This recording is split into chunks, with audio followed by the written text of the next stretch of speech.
Um, the cripples of Brother Branham is usually understood as Jesus Christ. the preaching of Brother Branham. Is it Jesus Christ? Okay. I'm going to show Jesus Christ the third pool alongside with what Brother Branham said. With regards to speaking the word into existence. We're not going to talk about the first and the second. We're going to talk about the third. The third, there are those that explain it as revealing the word. But in other quarters, I've heard others say, speaking the word into existence. How many of you has heard that? Amen. Say amen. Amen. Raise your hand. Amen. 1, 2, 3, 4, 5. Okay.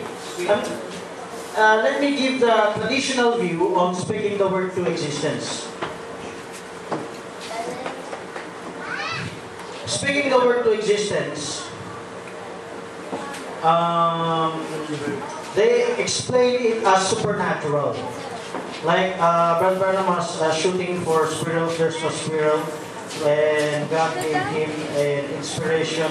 Speak the word, let there be squirrel. The squirrel came out and he shot them. It could also be likened to the word, say to this mountain, be thrown to the sea, and it will be done. And if you have the booklet of Richard God Speak the Word, how many of you has heard of that booklet? Now he said, he was testifying of his own experience. He just spoke the word and the person was healed. So those are supernatural. So, among the Pentecostal world, there's the gift of healing, there's the word of knowledge. Speaking the word to existence could be something more. Like you see Almeida saying, I decree that the NPA will be, I arrest Saddam Hussein. Those are supernatural. And in the message, those who still clung to that supernatural experience, I'd like to point out how revealing the word can fulfill speaking the word to existence. In John chapter 5, verse 19, the Son can do nothing of himself, but whatsoever he seeth the Father do, that he doeth so likewise. So, that's the same thing why Brother Branham was so bold in saying, if I declare he is healed, and he did not get healed, then you can pin a sticker at my back, I'm a false prophet. And Brother Frank said, oh, how can he be so sure? So it's because of this. It was shown to him in advance in a vision. It's different from other faith healing ministries. So if you pray, they could be healed, they may not be healed. If it were shown to you in a vision, then God was showing it will take place. And that's what happened to the ministry of Jesus Christ. John chapter 5, verse 19, 20. Now, take note of this. Jesus Christ was not doing it by his own volition. He was waiting for the Father to reveal it to him before he would speak the word. Now, this is the third pull. You wait on God's revelation. There are things you may not yet understand, but one day, He will reveal that. And when that revelation comes, it's like speaking the word. And that entails prophecy. There's a revelation, the temple will be revealed.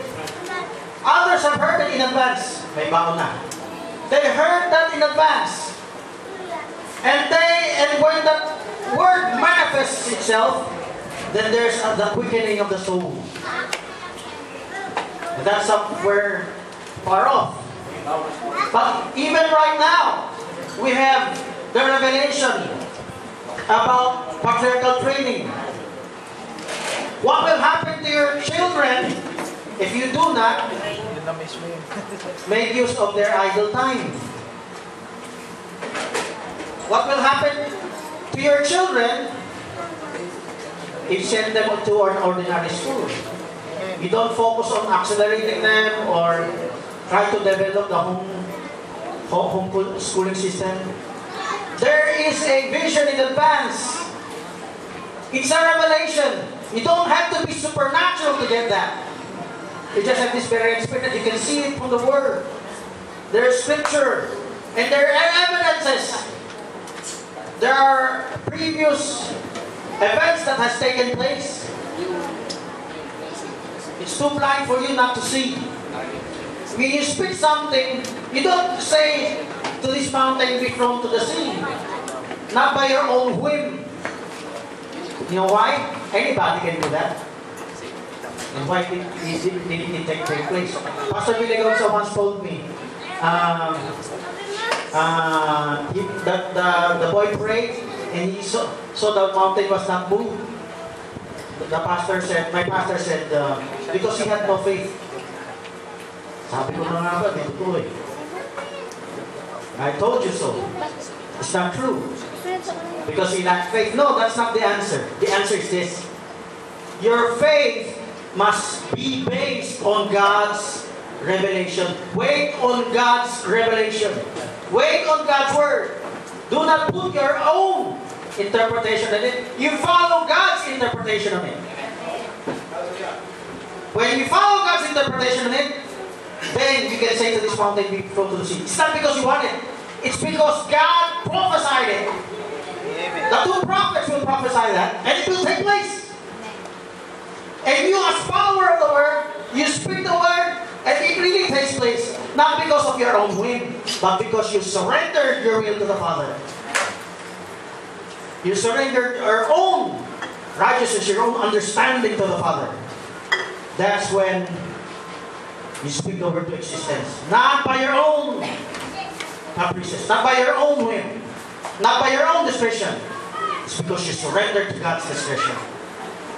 And if it's time for that mountain to be thrown to the sea in that tribulation period, it will take place.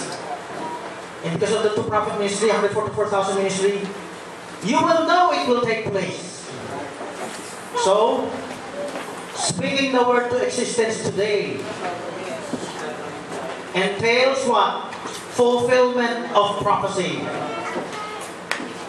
You know what will happen. You say it in advance, and people hear it. They doubt you. They think you're a nut.